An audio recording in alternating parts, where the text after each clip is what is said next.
Xaricdə yaşayarkən müxtəlif cür ölkələrdən insanlarla tanışmaq bir çox halda mənim çox ciddi şəkildə inkişafıma böyük bir töhfəsi oldu.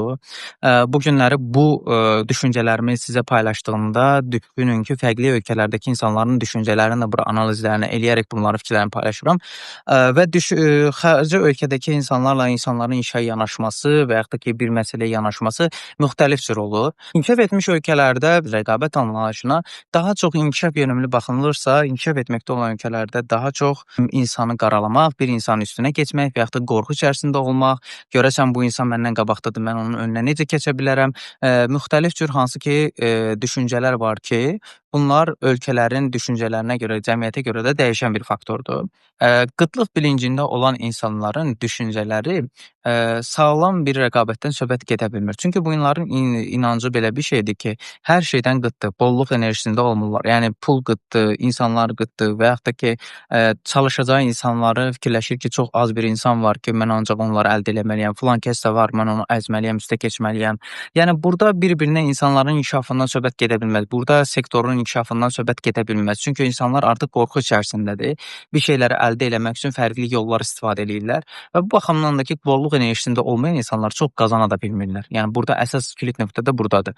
Bu günləri maddi qazancı yaxşı olan insanlar da var ki, məsəl üçün onlar qıtlıq düşüncəsinə belə görə daha çox qazana bilmirlər. Çünki bu insanın keçmişdə yaşadığı qorxuları, yaşadığı çətinliklər olub ki, indiki vəziyyətdə o şeyi itirmək istəmir. Və itirmək istəmədiyi üçün yeni bir şeylər də yoxlamaq da istəmir. Çünki qorxur ki, onu da itirərəm. Ümumiyyətlə nəyə görə bu düşüncədəyik? Bizim 90-lar, 80-ci illər bu kimi düşüncədə yaşayan insanlar, bu dövrdə yaşayan insanlar mütləq mənada çətinlik yaşadığı müəyyən bir dövrlər olub və bu dövrlərdə yaşadığı travmalar indiki həyatına mütləq mənada təsir eləyir və o insanlar o qədər çətinlik görüblər ki, bu günləri onun xaricində daha fərqli bir şey, daha yaxşı bir şey görəndə insan fikirləşir ki, bunu mən mütləq şəkildə əlimdə qoruyub saxlamalıyam. Və bu əslində düzdür, qoruyub saxlamaq okey, yəni insan buna diqqət etməsi lazımdır. Amma bu günləri biz onu da görə bilirik ki, çox insan qoruyub saxlamağın xaricində əlindəkindən belə yaxşısını eləyə bilmir və yaxud da ki, öz potensialını doğru şəkildə ortaya qoya bilmir və doğru bir şəkildə ortaya qoya bilmədiyi üçün də ki, inkişaf eləyə bilmir və istədiyi qazancı əldə eləyə bilmir, istədiyi xoşbəxtliyi də qazana bilmir.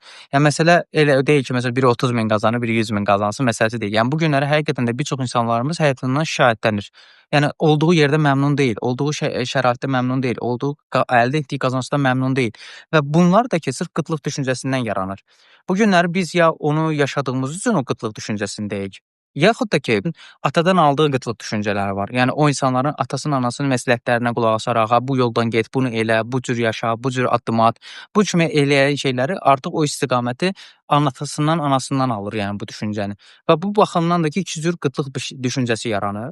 Və bu günləri əslində çox halda öz sahəmdə də və yaxud da fərqli sektorlarda da görürəm ki, insanlar bir-birini inkişaf etmək yerinə daha çox məsələn bir-birinə qaralamağa çalışırlar. Yəni bu da əslində sağlam rəqabətdən söhbət gedə bilmir. Xaricdə isə bunu mən daha çox necə fərqliliyini gördüm. Şirkət və şəxslərdə rəqabət əslində müsbət bir şey kimi görürlər. Yəni çünki nə qədər çox rəqabət olsa, insan o qədər çox inkişaf edir. Şirkət daha çox o qədər inkişaf eləyir. Bunun texniki tərəfindən izah elədiyində belə bir şey formalaşır. Məsələn, düşünün ölkəyə yeni bir məhsul girir, yeni bir xidmət girir və bunu insanlara tanıtmaq müəyyən bir zaman, daha çox zaman tələb edir. Çünki o insanlar onu tanımırlar, bilmirlər.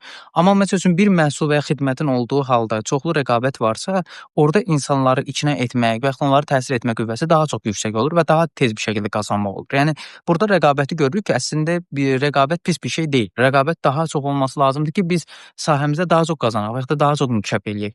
Buna ilk mərhələdə bu cür baxmaq lazımdır. Yenə də deyirəm, bax bunları açıqladığımda belə sizə məntiqli gəlir.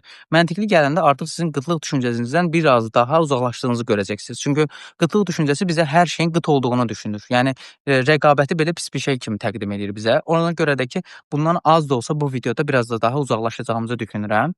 Digər tərəfdən indi işin texniki tərəfini açıqladığımda orada gördük ki, rəqabətin əslində bizə zərəri yoxdur. Bizə daha çox faydası var və bu düşüncə ilə getdiyimizdə əslində artıq bu videoda biraz da olsa biz qıtlıq düşüncəsindən uzaqlaşmaya başlayacağıq və bu rəqabət anlayışının əslində kimlərsə əzməyə, kimlərsə üstünə çıxmaq əslində deyil və burada əsasən bizim digər insanların da bizə töhfəsi, onların bir fikir paylaşması, onlara təsir qüvvəsini artırır və biz hər hansı deyərəm ki, işimizdə daha çox peşəkarıqsa və onlara hər hansı başqa bir yolla təqdimat formatımızı dəyişib onlara fərqli yollardan təsir etməmiz daha çox yüksək olur. Nəinki sıfırdan başlayan bir məhsul və yaxud da xidməti.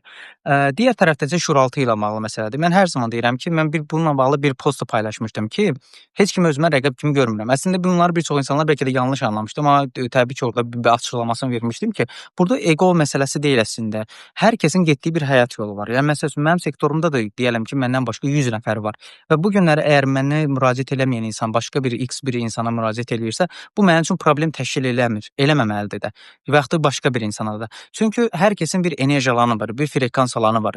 Satışın zaten içində özündə güvən və səmimiyyət olduğu üçün mütləq mənada burada da bir qənaətə gəlirik ki, insanlar güvəndiyi və səmimi hiss elədiyi insanlara müraciət eləyirlər. Yəni eyni enerji, eyni frekans alanında olan insanlara müraciət eləyirlər. Yəni bu sizin problem təşkil etməməlidir ki, məsəl üçün 100 nəfər adam var, bunun 20-si sizə müraciət edir, 20-si ona müraciət edir. Zaten o enerji alanına girdiyində kimsə sizə məlumatınızın çox inanılmaz şəkildə təqdim etdiyindən deyil. Zaten məlumat ortalama olaraq demək olar ki, eynilik təşkil edir. Təbii ki, burada sektorun peşəkarı, peşəkar olmayan da ayrılan tərəfləri də var, inkişaf etməkdə olan insanlar da var. O ayrı mövzudur. Amma istənilən halda məlumat insanları inkişaf etdirib özündə təkmilləşdirə biləcəyi şeydir. Amma insanlar buna görəmi qərar verirlər? İnsanlar buna görəmi seçirlər insanları? Xeyr, əslində buna görə seçmirlər.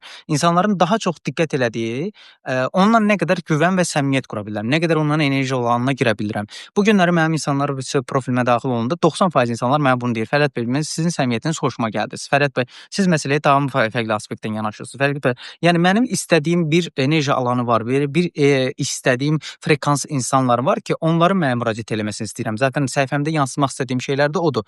Və işlədiyim insanlara da aylıq proqram içərisində daxil olanda belə insanlarla birinci dialoqu o şəkildə aparıram ki, görürəm həqiqətən də biz eyni enerji alandayıq, eyni frekansdayıq. Çünki istənilən halda eyni enerji alanı və frekansda olmayan insanlar bir araya gəldiyində istənilən şəkildə də uğurlu ola bilmirlər. Çünki məsəl üçün sən ona fərqli fikir deyirsən, onun fərqli fikirləri olur və bir yerdə artıq ortaq nöqtə tapılmadığında insanlar fikir ayrılıqlarına düşür və işləri uzaqlaşdırırlar.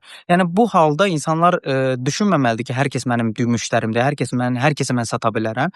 Satış da o deyil əslində və bunu da düşünün ki, heç kimin filan kəs var, okey, rəqib kimi analiz edə bilərsiniz ki, filan kəs fəaliyyət göstərir, filan şirkəti var, amma bu sizə mane olmamalıdır ki, bunun nə qədər şeyi var, işçisi var, bunun nə qədər müştərisi var, deyil. Yəni sənin getdiyin yolda birinci təbii ki, bunun belə texniki tərəfindən açıqladığımızda reputasiya məsələsi də var, mütləq mənada təsir qüvvəsi var. Reputasiyanın hansı səviyyədə olması da insanlara satış təsir eləyir, amma bizim buradakı mövzumuz indi hazırda enerji məsələsidir. Yəni insanlara doğru şəkildə özümüzü təqdim etdiyimizdə, öz düşüncə tərzimizi onlara yansıtdığımızda o səmimiyyət yarananda zaten avtomatik olaraq insanlar sizə gəlib özləri müraciət edirlər. Yəni bunu qarışdırmayın. Yəni insanlara sizin müraciət etməməsi sizi qıtlıq düşüncəsindən qurbanı olmamalısınız ki, yəni mənə ayda filan kəs müraciət eləmədi, getdi ona müraciət etdi. Olsun, elə olması lazım. Demək ki, insan o belə deyim də, evrenin bizə verdiyi hər bir şeyi bizə bir hədiyyədir əslində. Yəni bu günlər bir şey olmadığında belə biz ona sevinməliyik ki, filan şey olmadı. Bu tərəfdən də yanaşmamız lazım. Yəni yanaşma söhbətidir əslində burada. Bu yanaşmamızı düzgün şəkildə dəyərləndirsək və hər bir şeyin bizim müsbət, bizim haqqımızda xeyirlisi olduğunu düşünsək, mütləq mənada həyatımız daha çox dəyişir. Təbii ki, bu düşüncə o da demək deyil ki, sən heç bir şəkildə heç nə eləməyəsən, oturasan, heç bir aksiyonun olmasın, ancaq oturasan ki, evrən gətirib hədiyyə verəcək deyil. Yəni o demək deyil. Bunlar zincirvarı bağlanan bir məsələlərdir.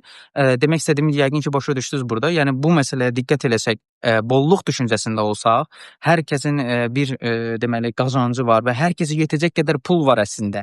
Hər kəsə yetəcək qədər insan var, yəni müştəri var. Yəni bunları düşüncəsində olduğunuzda inanın ki, həm sağlam rəqabətdə söhbət edəcək, həm də öz yolunuza fokuslanacaqsınız. Kimisə ancaq filan kəs belə elədi düşüncəsi ilə olduğunuzda frekansınız aşağı düşəcək, enerjiniz aşağı düşəcək. Hər dəfə kimisə özünüzü müqayisə eləyəcəksiniz. Yəni bu heç vaxt sizi inkişaf elətdirməyəcək. Və yerinizə sayacaqsınız. Yəni başqa eləyəcəyiniz bir şey yoxdur.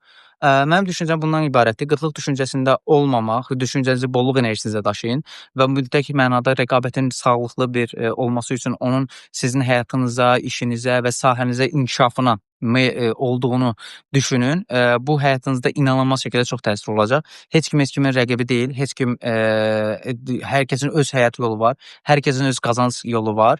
Və ona görə bunu düşüncənizi formalaşdırırsınız. Mənə görə çox yaxşı irəliləyiş əldə edəcəksiniz. Ən ciddi gördüyüm problem bu idi. Fikirləşdim ki, bunu sizdən paylaşım ki, sizə də faydalı olsun.